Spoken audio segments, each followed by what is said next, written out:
The Rabbi. Well, thinking, with all that's going on in Israel this week, I think this would be a good time, great topic you came up with this morning. Mm-hmm. Israel, modern miracles in Israel. So, I think it's a great topic, because I think it's something great to discuss. The situation, though, is what you consider a miracle, other people consider something else. And it reminded me of that old joke that I know we've discussed here on the program before, but not like me not to tell an old joke, so I'll tell it again. Old joke about the Jewish guy, he's been out of work for a year, and he's been horrible, and finally gets the best interview of his life. This is going to be the job interview he's been waiting for. He's got a 12 o'clock appointment. He drives to the office. He's ready to go. Gets into the parking lot. It's completely full. Doesn't know what he's going to do. He's going to be late. It's 5 till 12. So he decides for the first time in years to pray to God. He prays to God, God, if you can help me here, get me a spot. I need this interview. I'll put on tefillin. I'll go to synagogue. I'll go to Shabbos every week. I'll be a changed man. I promise you, God. And he prays to God. As soon as he opens his eyes, he looks up right there at the front row. Spot opens up, and there he is. No cars there. And he turns. He's about to pull in. And he looks up to God again and says, never mind, God. I got this one. So it's the same joke. And I know it's an old one, but is it a miracle? Is it not a miracle? That, and I got to tell you, what's going on in Israel right now. They first told that joke, it was with horses at a hitching post. So it's that old of a joke here. Or yaks, I guess. Right. But it's an appropriate joke, because here, if you listen to the news, I think we might be the only network that might be calling this a miracle here. You listen to the news media of what's going on in Israel, it's almost not fair. No one is dying in Israel. Now, you and I, we may say that's a miracle. I mean, there are a few people now since the ground attack, but thousands of missiles have been shot into Israel, and 90% of them are being knocked down. In the history of warfare, and I've thought about it, I don't think it's ever happened in the history of this world. Right. I mean, every single missile is being knocked down. That's impossible. That hasn't happened ever.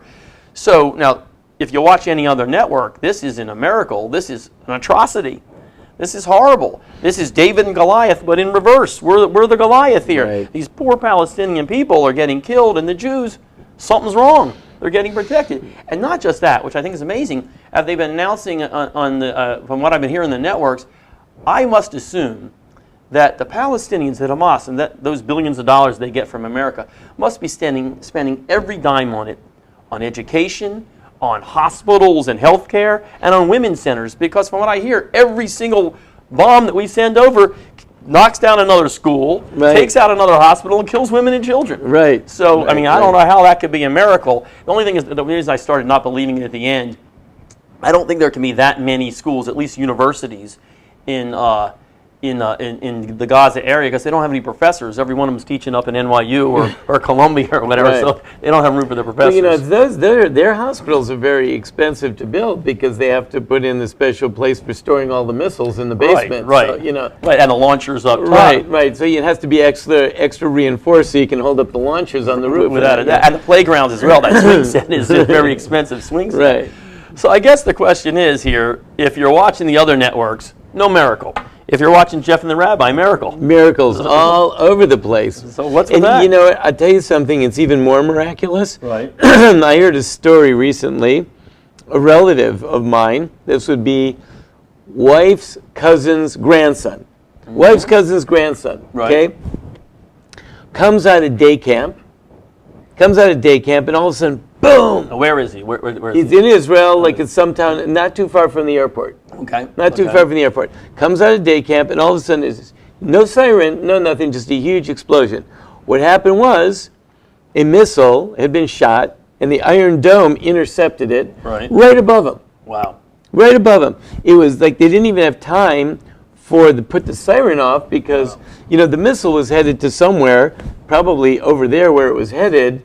They put off the siren, but they didn't put off the siren here, because the missile was going overhead. Anyway, the Iron Dome intercepts it, blows the thing up right there in the air. Shrapnel comes raining down. You see, you forget about this. When they blow up a missile, the shrapnel, right, from both the interceptor missile and the original missile, which is loaded with all this shrapnel to start with to cause all this trouble, all the pieces come raining down. And So he hits the ground, and he's already been instructed, get as close to a wall as you can. That's Right. what you're supposed to do. Right. This is an 8-year-old kid. And He he's knows that, he right. knows to hit the ground and roll to a wall. He rolls over to a wall. He puts his hands over his head to protect his head, just like they taught him, right? All the shrapnel falls. No one's hurt. Like all the people, there were people there, including this kid, and all the shrapnel just came raining down out of the sky. A piece of shrapnel comes falling down out of the sky and hits someone. It's it isn't fun. You can take off a limb, take your head off. Right. I mean, you don't have to be an explosion. It's just a piece of metal falling out of the sky from hundreds of feet up. Just the plain velocity of the gravity is fatal, and yet no one's hurt.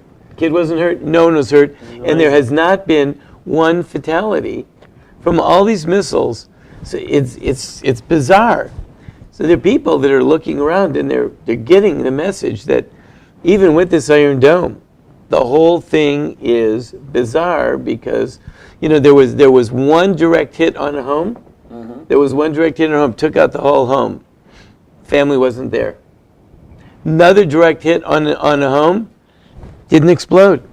The missile, the missile hit is like embedded in the roof of the building. It didn't explode. It didn't explode. Family was in the house. The first one exploded, took out the house, but the family wasn't there. What's going on? So everyone is telling these stories over. Everybody, because everyone has some relative. Israel's a small country. Right. Everybody knows somebody that one of these stories happened to. So people are walking around realizing, like, this is beyond bizarre. We even talked about this, I think, this was a while back, we spoke about the whole Iron Dome. The guy that instituted the Iron Dome, that allocated all the money for it, the Secretary of Defense, Amir Peretz, he really knew nothing about defense. He was like literally, he was a community organizer Right. and he became the Secretary of Defense, and everyone's like, oh no, like this guy doesn't know the first thing about it's defense. impossible for a community organizer to rise to high power, Right. isn't it? No. And his one big thing during his tenure as Secretary of Defense, he allocates like these billions of shekels for the development of this Iron Dome system. And everyone's like, you're crazy, you're bankrupting the government, this is the stupidest thing. He was ridiculed, he was pilloried, they were ridiculing him on the floor of the Knesset, they wrote articles about him, they called him an idiot, cartoons and all that stuff. Yeah. And, no one believed in it, and now look what's going on. I think they're probably happy with him today. Yeah, right. All of a sudden he's like, visionary and all that stuff, right?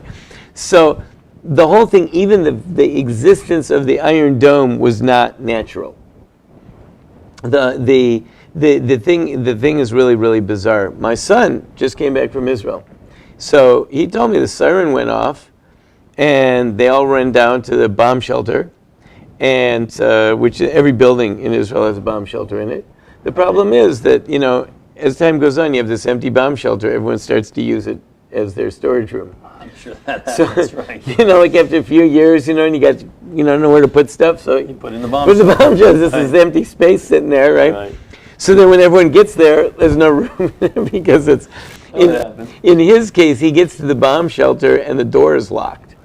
That's not a good thing So either. they're all standing around like, figuring like someone's going to come with the key. And while they're standing there, this missile hits. He didn't know where it was, but he said it was like big thud, and then they just felt the ground shake. So I don't know how far away it was. It couldn't have been that far away, Right. And he's right in the middle of the city. I mean, he's populated for like blocks and blocks and blocks by apartment complexes, like in every direction. He's not like out in some outpost. He's just living in Jerusalem. And he thought that they found out later that the thing had fallen just outside the city limits. He's like on the north side of the city. It fell on the north side of the city. Now, there happens to be a really populated area and a really populated area and a big valley in between. Fell in the valley right in between them. Wow. So everyone's reading about this. Now, the thing is, you got your news outlets, and you get the choice. The choice is yours. The choice is mine. The choice is everyone's. They not only do they not see miracles, that they see this is horror. What's going on here? There's no. It's not. I mean, if only more Jews would die in this situation here, Right. maybe the thing would look a little more fair. Right. So this guy Mashal from the Hamas spokesman. Right. I think he lives in that. Qatar or something like that. Some nice safe place. He's okay. Yeah. So he's like a nice safe place. Qatar, okay. So he said they asked him like, how come like the missiles aren't hitting anything? So he said, well, Allah's protecting them. But he said another very wise thing. He said, but Allah's going to change and Allah's going to stop protecting them. This is where the challenge comes from. And this is what miracles are all about. And this is a theme that we see. It's a biblical theme that repeats itself over and over and over again. That the people are the recipients of a miracle. There's a challenge. Are you going to buy into the miracle or are you not going to buy into the miracle? Right. If you don't buy into the miracle and God says, I did this whole miracle for you and you're not buying into it, you won't give me credit? Well, guess what? Watch this. And then things get really nasty. So that's actually a good point there. Right. And why do you think God's doing this? All he wants is that people should recognize that that's what life is all about. And the truth is, anyone that got here, if you drove down the freeway today, you also were recipient of some miracles. You probably didn't notice them. Maybe I someday think you did. but that's the important point here is, and I think you made it pretty well. I mean, he's either... So it landed in the valley and it didn't land. That's the way the missile went. That has nothing to do with God. The missile went and landed in the valley. Good luck. Wow, what good luck. It's good luck. How many missiles? You didn't get hit by the car today because... I don't know what the number is. I don't know how many missiles. It's in the thousands now. Thousands? Not one? Nope. Not one? I mean, there's a certain point where miracle, okay, 1 in 10, good luck. 1 in, if you don't have, if all 10, nothing hit, yes, good luck. 100 hit, that's good luck. 200, 300, 400. The more, every 100 more that nothing hits, that miracle factor is just getting larger. Because truthfully, it's almost, I want to say statistically impossible because it's never happened before in this world. I mean, I study history a little bit. I mean, there's plenty of amazing battles, amazing situations, but nothing like this. Right. There's nothing that where every single bullet that the enemy shoots breaks up and goes another way. Right. How many times can the gun jam? Yeah, it doesn't happen that often. Yeah. And this is even more so when we think about the fact that, these things are erratic. How many times do we hear of accidents where someone just accidentally shot off a missile and ended up killing a whole bunch of people? That's the thing. Just accidentally, they should have killed you. Right, an accident should have just gotten. The odds are the accident, even accidentally, even if the guys can't aim, even if they were one of them should have hit. Well, I mean, I think the Palestinians and Hamas should realize they've killed more people by throwing rocks, which do all the hit than they have with their missiles. They should save some money on this thing. The guys in eastern Ukraine are able to shoot a missile and take a plane out of the sky, a plane that's moving at 30,000 feet, that's moving at 700 miles an hour. They can take it down. That's a good point. Right. That's a good point. From here, they can get a missile from here to there. Now, these guys in eastern Ukraine, I mean, where are they? They're like rocket scientists? I mean, who are they? These guys, someone came and showed them how to shoot the missile like a week ago. Right? And then someone probably that speaks Russian came and taught them how to shoot that missile about a week ago. And those are a little bit more complicated missiles too. Right. They still were able to. And they're able to take a plane out of the sky. So these guys can't lob a missile at a city with a population of like 2 million people, and they miss. They miss a city with 2 million people. How do you miss it? 1,000 times. Yeah, right. Which is amazing, and I hate to even belittle it because it's an amazing thing. I don't want anybody to die, but for the rest of the world, it's unfair. It's not a miracle. It's just unfair. Those Jews just for somehow they keep ducking and hiding, and that's not right. So if you are the recipient of the miracle, there's only one thing that you are obligated to do. You have to say, a miracle was just done for me. Thank you, God, for doing this miracle. The only way you can really blow it is to not recognize the miracle. If your person is living with the fact that they just had a miracle, you hear these stories all the time. someone just had this great miracle and they were saved. What's the first thing you hear from them? Like, oh, I'm going to start, cleaning up my act from now on. I'm never going to holler at my wife again, and I'm never going to, I'm going to be a good boy, and I'm going to stop cheating, and I'm going to, I'm going to make something in my life. I've been given a second chance. Right. Well, this is like a national, daily, you have been given a second chance. And everyone just has to walk around with that feeling. Now, right now there's a war going on, and there's soldiers out there. And some soldiers have been killed. Right. There have been casualties. And that's a tragic, tragic thing. And of course, war is war. People are shooting at you, and you're shooting at them, and it's really bad.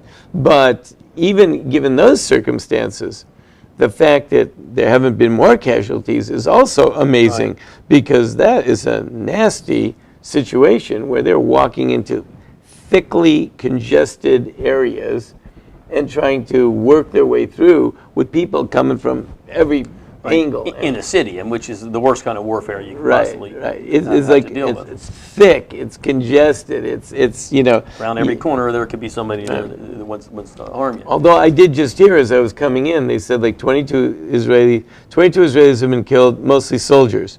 A number of however many Palestinians have been killed, 500 civilians.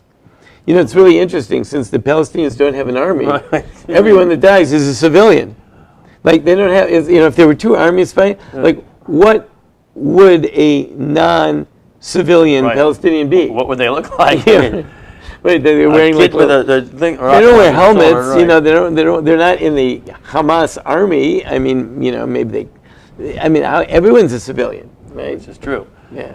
Which is true. Well, I think the interesting part about the American thing is, because you mentioned obviously 22 Israelis have died, and people die all the time. These people are a lot quicker to realize, God, how could you have done this? How could you have killed somebody? How could you let this boy die? Then, well, how did you not let 1,000 of these rockets hit my city? So, I mean, they recognize the horrors of which they blame on God, but they don't really give the credit to God on the other side. That is true, and people are mourning. There's 22 soldiers got killed, and people are mourning. And it's almost like, forget about the fact that no missiles have hit anybody, but, these poor 22. Not for their families, and this is a horrible situation, but, looking at the laws of averages, it's almost unheard of. Right. What's going on in there. Right. And just heard, by the way, also, two of these guys are Americans, United States citizens. One from California, one from Texas, So these people, it's war, and it's not like, like every Jew is walking around like, completely inside some, protective covering. But the extent to which there have been miracles. The point is, it's the challenge. How do you live on a daily basis? And it's very challenging because you realize you have a sense of responsibility. You have a certain sense of responsibility about every day recognizing, saying thank you, being aware, being appreciative of God, being a good person. It's so much responsibility that someone might even say, I'll take my chances the other way. Right. Now, technically, that's crazy, right? You sure would think so. You sure would but think people so. will do that. Right. People will say, like, the pressure of being a good boy is so great, I'd rather take my chances. Now, of course, totally insane, but people will do that. I think it's more than people. I think the majority of people will do that. In fact, almost all of the people will do that. Right. So you imagine, I'm going to give you a deal here. Here's the deal. Guaranteed no mishap will befall you. They'll shoot missiles at you and I'll protect you. All you have to do is just be good. And someone is actually going to say, I'll take my chances the other way. Because this is a lot of work. It's a lot of responsibility. Yeah. So it is a challenge. It is a big challenge. But, like my friend said, I spoke to a guy in Israel, and he said, you can't believe the stories that every day, like you don't go to the grocery store that you don't hear just another story. And he said, we have to realize, he said, the only thing I wish they would do is when the missiles go off, I wish they wouldn't even turn on the sirens. He says that would be the ultimate, sticking it in the eyes of Hamas. We don't even turn on sirens for you guys. Shoot your missiles, we don't even bother. We're fine. We're going to ignore you. But the interesting part about it is you mentioned you hear about these stories every day. Well, we don't hear about these stories every day. That's the problem. But I think that makes it even more interesting. Maybe it goes back to your other point. The reason, because it almost to me sounds there has to be something going on. Why the rest of the world, and I don't mean just because we all hate the Jews and everything like that, which happens, but how can, it's almost like a mystical thing going on that, well, you have a situation where the Jewish people who are attacked every day, thousands of missiles, I mean, it's been going on actually for years, right. Attacked every day. They build the universities, the schools, they take care of the Palestinians, they would do anything they could for peace. I mean, they literally, I think the few universities that are in Gaza have all been built by the Israelis. Electricity, everything I think is taken care of by Israelis. They go out of their way to pinpoint target, trying not to kill civilians, even though Hamas does everything they do to kill their own civilians, plus trying to kill the civilians over here.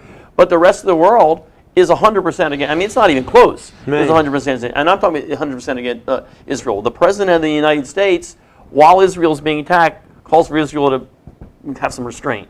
I mean, so you look at all this and you say, okay, something weird. This can't just be hatred of the Jews. There's got to be more to this. And I think maybe a lot of it comes back to what you just said. If we really looked at this as miracles and look what's going on with these people, hey, something's really going on here, that's a lot more responsibility for everybody else in the world too. Then wait a minute.